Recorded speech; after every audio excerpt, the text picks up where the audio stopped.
This time we're supposed to go backwards. We're supposed to convert the binary number in the sign magnitude form to the decimal form. Remember that the leftmost bit represents the sign. My leftmost bit is 1. That's why this number is negative. Okay, that's why I'm going to write negative. Next, I'm supposed to find the magnitude. The magnitude is, I have 1, 0, 1, 1, 1. If I want to convert this binary number to decimal, I simply add the weights. 16 plus 8 gives me 24, plus 4 gives me 28, plus 1 is 29. So my answer is negative 29. So this binary number, this sign magnitude binary number, is simply negative 29 in decimal. Let's take a look at the next example. First, we're supposed to look at the leftmost bit. So the bit is 0. 0 represents the positive sign. So this is going to be for sure positive number. And the remaining 7 bits are supposed to convert to the decimal number.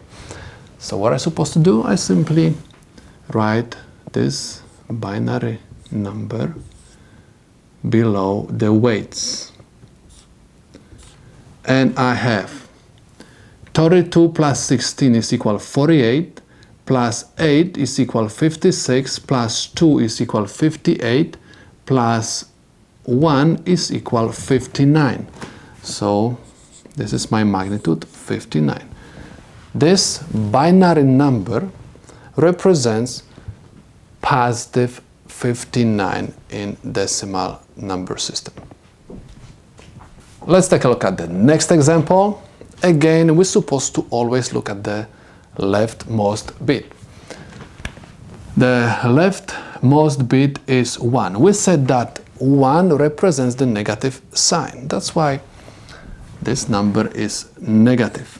Next, I'm supposed to look at the magnitude. Let me remind you, these 7 bits represents the magnitude. Again, I'm going to write these bits below the weights of the binary number.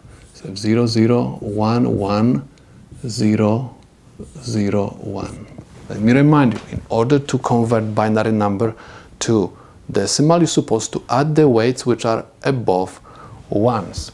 So I have 64 plus 8 is equal 72, plus 4 gives me 76.